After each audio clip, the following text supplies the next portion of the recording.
Book 7 of the Iliad. Hector and Ajax fight. Hector is getting worsted when night comes on and parts them. They exchange presents, the burial of the dead, and the building of the wall round their ships by the Achaeans. The Achaeans buy their wine of Agamemnon and Menelaus. With these words Hector passed through the gates, and his brother Alexandrus with him, both eager for the fray. As when heaven sends a breeze to sailors who have long looked for one in vain, and have laboured at their oars till they are faint with toil, even so welcome was the sight of these two heroes to the Trojans. Thereon Alexandrus killed Menestheus the son of Areithous. He lived in Arne, and was the son of Areithous the mace man, and of Philomedusa. Hector threw a spear at Oeneus, and struck him dead with a wound in the neck under the bronze rim of his helmet. Glaucus, moreover, son of Hippolochus, captain of the Lycians, in hard hand-to-hand fight, smote Iphinos, son of Dexius, on the shoulder, as he was springing onto his chariot behind his fleet mares. So he fell to the earth from the car, and there was no life left in him. When therefore Minerva saw these men making havoc of the Argives, she darted down to Ilius from the summits of Olympus, and Apollo, who was looking on from Pergamus, went out to meet her, for he wanted the Trojans to be victorious. The pair met by the oak tree, and King Apollo, son of Jove, was first to speak. "What would you have," he said, "daughter of great Jove, that your proud spirit has sent you hither from Olympus? Have you no pity upon the Trojans? And would you incline the scales of victory in favour of the Danaans? Let me persuade you, for it will be better thus. Stay the combat for today, but let them renew the fight hereafter till they compass the doom of Ilius, since you, goddess, have made up your mind to destroy the city." And Minerva answered, "So be it, Far Darter. It was in this mind that I came down from Olympus to the Trojans and Achaeans. Tell me then, how do you propose to end this present fighting?" Apollo, son of Jove, replied, "Let us incite great Hector to challenge one of the Danaans in single combat. On this the Achaeans will be shamed into finding a man who will fight him."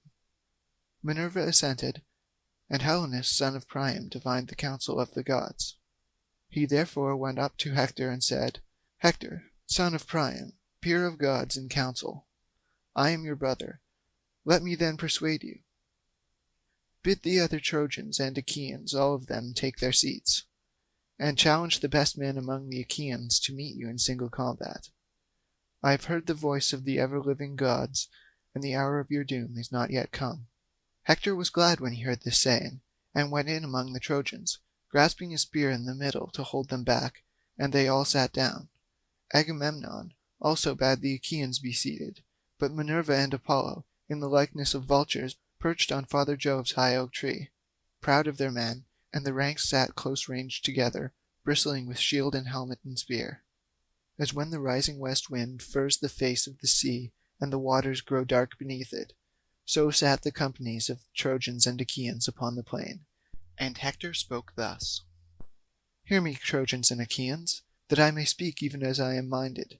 Jove on his high throne has brought our oaths and covenants to nothing, and foreshadows ill for both of us, till you either take the towers of Troy, or are yourselves vanquished at your ships. The princes of the Achaeans are here present in the midst of you.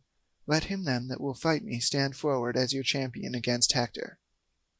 Thus I say, and may Jove be witness between us. If your champion slay me, let him strip me of my armour and take it to your ships, but let him send my body home, that the Trojans and their wives may give me my dues of fire when I am dead. In like manner, if Apollo vouchsafe me glory, and I slay your champion, I will strip him of his armour, and I will take it to the city of Ilius, where I will hang it in the temple of Apollo. But I will give up his body, that the Achaeans may bury him at their ships, and build him a mound by the wide waters of the Hellespont. Then will one say hereafter, as he sails his ship over the sea, 'This is the monument of one who died long since, a champion who was slain by mighty Hector.' Thus will one say, and my fame shall not be lost." Thus did he speak, but they all held their peace, ashamed to decline the challenge, yet fearing to accept it, till at last Menelaus rose and rebuked them, for he was angry. "Alas," he cried, "vain braggarts! Women, forsooth, not men! Double-dyed indeed will be the stain upon us if no man of the Danaans will now face Hector. May you be turned every man of you into earth and water as you sit, spiritless and inglorious, in your places. I will myself go out against this man, but the upshot of the fight will be from on high in the hands of the immortal gods." With these words he put on his armour, and then, O Menelaus, your life would have come to an end at the hands of Hector, for he was a far better man, had not the princes of the Achaeans sprung upon you and checked you. King Agamemnon caught him by the right hand and said, "Menelaus, you are mad. A truce to this is folly. Be patient in spite of passion. Do not think of fighting a man so much stronger than yourself as Hector son of Priam, who is feared by many another as well as you. Even Achilles, who is far more doughty than you are, shrank from meeting him in battle. Sit down your own people, and the Achaeans will send some other champion to fight Hector. Fearless and fond of battle though he be, I ween his knees will bend gladly under him if he comes out alive from the hurly-burly of this fight." With these words of reasonable counsel he persuaded his brother, whereon his squires gladly stripped the armour from off his shoulders. Then Nestor rose and spoke. "Of a truth," he said, "the Achaean land is fallen upon evil times. The old knight Peleus, counsellor and orator among the Myrmidons, loved when I was in his house to question me concerning the race and lineage of all the Argives. How would it not grieve him could he hear of them now as quailing before Hector? Many a time would he lift his hands in prayer that his soul might leave his body and go down within the house of Hades. Would by Father Jove, Minerva, and Apollo that I was still young and strong as when the Pylians and Arcadians were gathered in fight by the rapid river Caledon under the walls of Phea, and round about the waters of the river Iardanus. The godlike hero Ereuthalion stood forward as their champion, with the armour of King Areithous upon his shoulders. Areithous, whom men and women surnamed the Mace Man, because he fought neither with bow nor spear, but broke the battalions of the foe with his iron mace. Lycurgus killed him, not in fair fight, but by entrapping him in a narrow way where his mace served him in no stead. For Lycurgus was too quick for him, and speared him through the middle, so he fell to earth on his back. Lycurgus then spoiled him of the armour which Mars had given him, and bore it in battle thenceforward. But when he grew old and stayed at home, he gave it to his faithful squire Ereuthalion, who in the same armour challenged the foremost men among us. But my high spirit bade me fight him, though none other would venture. I was the youngest man of them all, but when I fought him, Minerva vouchsafed me victory.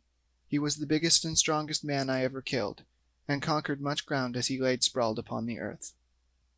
Would that I were still young and strong as I was then, for the son of Priam would then soon find one who would face him. Foremost among the whole host though you be, have none of you any stomach for fighting Hector?" Thus did the old man rebuke them, and forthwith 9 men started to their feet. Foremost of all uprose King Agamemnon, and after him brave Diomed, the son of Tydeus. Next were the 2 Ajaxes, men clothed in valour as with a garment, and then Idomeneus, and Meriones his brother in arms. After these Eurypylus, son of Oimon, Thoas, son of Andraemon, and Ulysses also rose.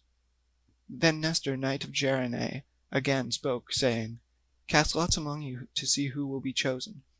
If he comes alive out of this fight, he will have done good service alike to his own soul and to the Achaeans."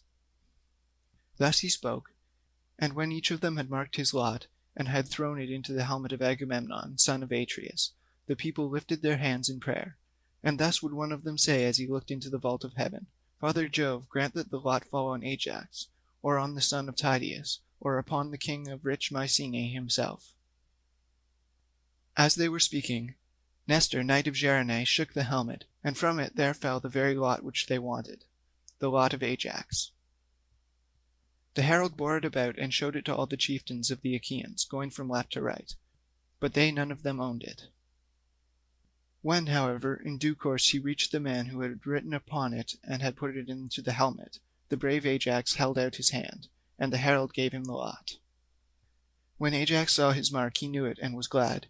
He threw it to the ground and said, "My friends, the lot is mine, and I rejoice, for I shall vanquish Hector. I will put on my armor. Meanwhile, pray to King Jove in silence among yourselves, that the Trojans may not hear you. Or aloud if you will, for we fear no man. None shall overcome me, neither by force nor cunning, for I was born and bred in Salamis, and can hold my own in all things." With this they fell praying to King Jove, the son of Saturn, and thus would one of them say as he looked into the vault of heaven: "Father Jove, that rulest from Ida, most glorious in power, vouchsafe victory to Ajax, and let him win great glory. But if you wish well to Hector also, and would protect him, grant to each of them equal fame and prowess." Thus they prayed, and Ajax armed himself in his suit of gleaming bronze. When he was in full array, he sprang forward as monstrous Mars when he takes part among men whom Jove has set fighting with one another. Even so did huge Ajax, bulwark of the Achaeans, spring forward with a grim smile on his face as he brandished his long spear and strode onward. The Argives were elated as they beheld him, but the Trojans trembled in every limb, and the heart even of Hector beat quickly. But he could not now retreat and withdraw into the ranks behind him, for he had been the challenger. Ajax came up, bearing his shield in front of him like a wall, a shield of bronze with 7 folds of oxhide, the work of Tychius, who lived in Hylè and was by far the best worker in leather. He had made it with the hides of 7 full-fed bulls, and over these he had set an 8th layer of bronze.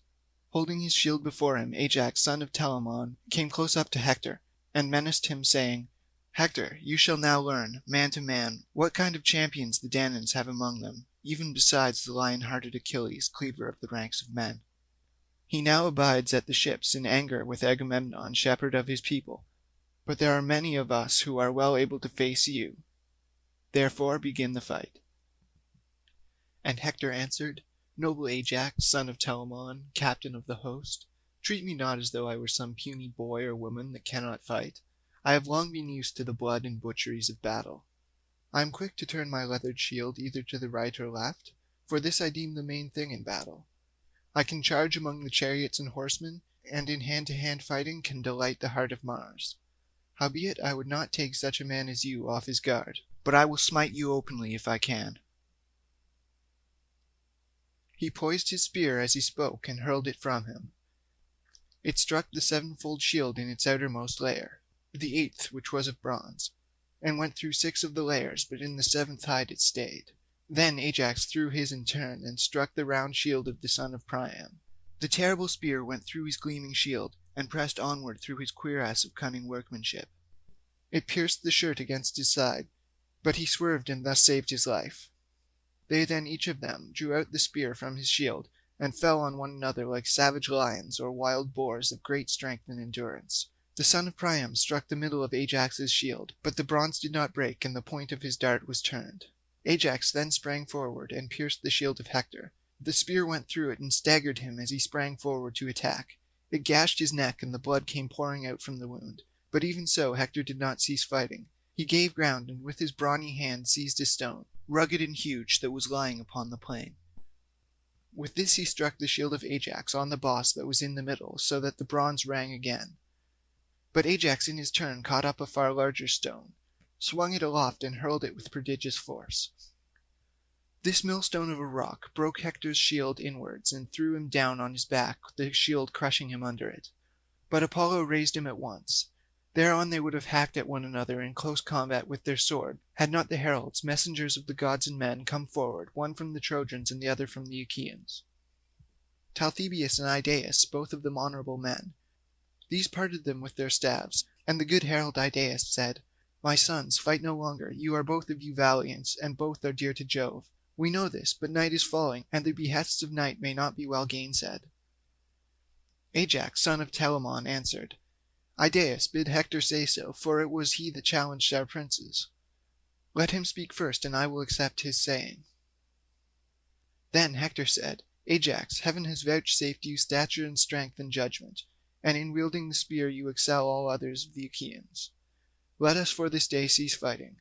Hereafter we will fight anew till heaven decide between us, and give victory to one or the other. Night is now falling, and the behests of night may not be well gainsaid. Gladden, then, the hearts of the Achaeans at your ships, and more especially those of your own followers and clansmen, while I, in the great city of King Priam, bring comfort to the Trojans and their women, who vie with one another in their prayers on my behalf. Let us, moreover, exchange presents, that it may be said among the Achaeans and the Trojans, they fought with might and main, but were reconciled and parted in friendship." On this he gave Ajax a silver-studded sword with its sheath and leather baldric, and in return Ajax gave him a girdle dyed with purple. Thus they parted, and one going to the host of the Achaeans, and the other to that of the Trojans, who rejoiced when they saw their hero come to them safe and unharmed from the strong hands of the mighty Ajax. They led him therefore to the city as one who had been saved beyond their hopes. On the other side the Achaeans brought Ajax elated with victory to Agamemnon. When they reached the quarters of the son of Atreus, Agamemnon sacrificed for them a 5-year-old bull in honor of Jove, the son of Saturn. They flayed his carcass, made it ready, and divided it into joints.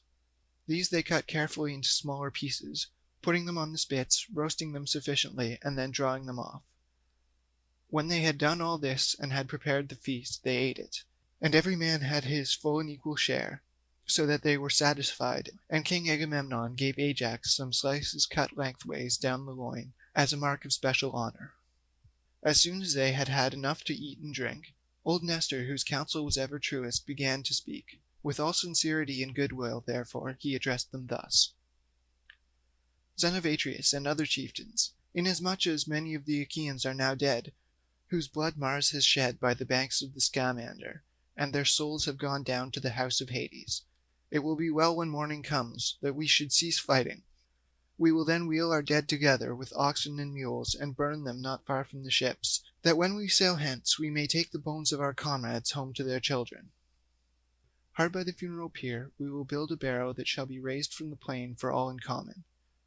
Near this let us set about building a high wall to shelter ourselves and our ships, and let it have well-made gates, that there may be a way through them for our chariots. Close outside we will dig a deep trench all around it to keep off both horse and foot, that the Trojan chieftains may not bear hard upon us." Thus he spoke, and the princes shouted in applause.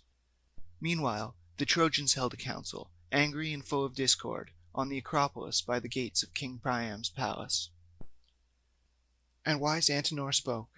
"Hear me," he said, "Trojans and Dardanians and allies, that I may speak even as I am minded.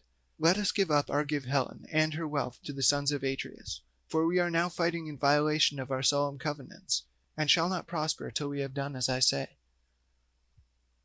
He then sat down, and Alexandrus, husband of the lovely Helen, rose to speak. "Antenor," he said, "your words are not to my liking. You can find a better saying than this, if you will. If, however, you have spoken in good earnest, then indeed has heaven robbed you of your reason.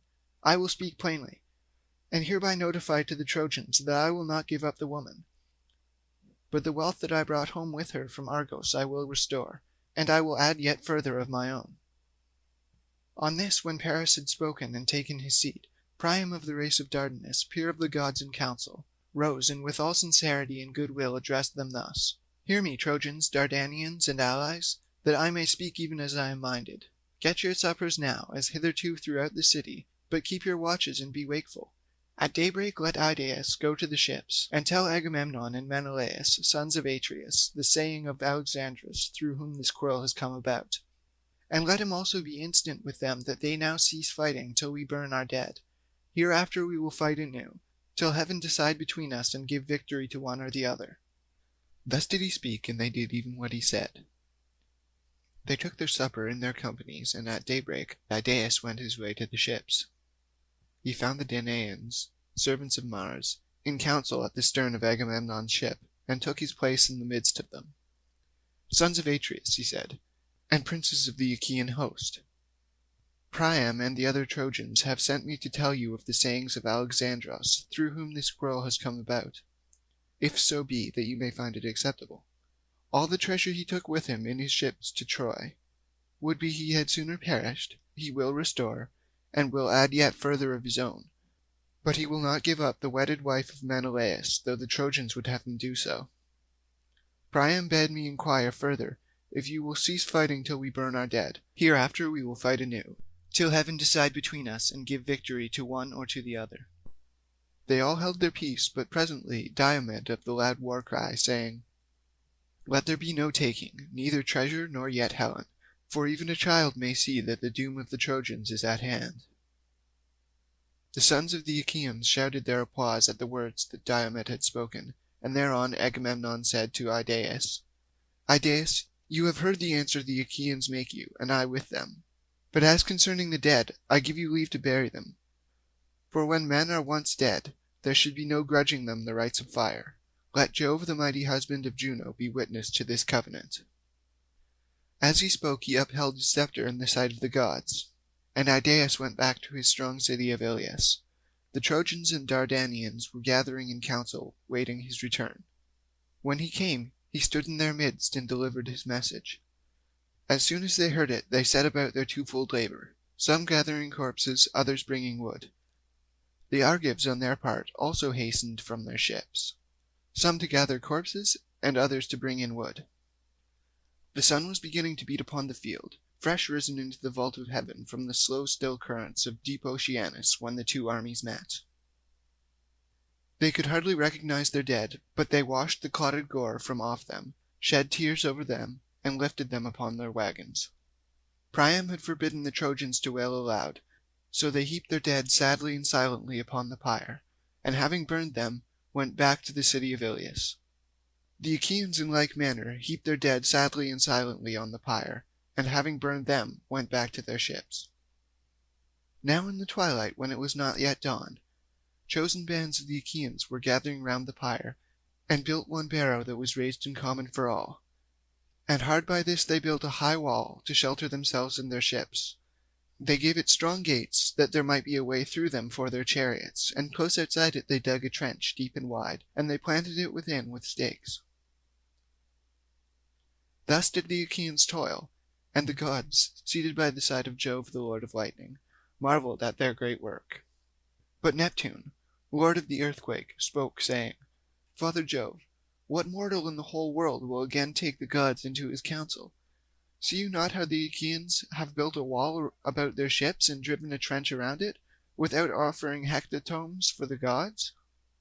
The fame of this wall will reach as far as dawn itself, and men will no longer think anything of the one which Phoebus Apollo and myself built with so much labour for Laomon." Jove was displeased, and answered, "What, O shaker of the earth, are you talking about? A god less powerful than yourself might be alarmed at what they are doing. But your fame reaches as far as dawn itself. Surely when the Achaeans have gone home with their ships, you can shatter their wall and fling it into the sea. You can cover the beach with sand again, and the great wall of the Achaeans will then be utterly effaced." Thus did they converse, and by sunset the work of the Achaeans was complete. They had slaughtered oxen in their tents, and got their supper. Many ships had come with wine from Lemnos, sent by Oeneus the son of Jason, born to him by Hypsipyle. The son of Jason freighted them with 10,000 measures of wine, which they sent specially to the sons of Atreus, Agamemnon, and Menelaus. From this supply the Achaeans bought their wine, some with bronze, some with iron, some with hides, some with whole heifers, and some again with captives.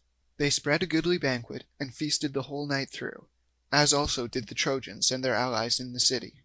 But all the time Jove boded ill and roared with his portentous thunder. Pale fear got hold upon them, and they spilled the wine from their cups onto the ground, nor did any dare to drink till he had made offerings to the most mighty son of Saturn. Then they laid themselves down to rest, and enjoyed the boon of sleep. End of Book 7 of the Iliad.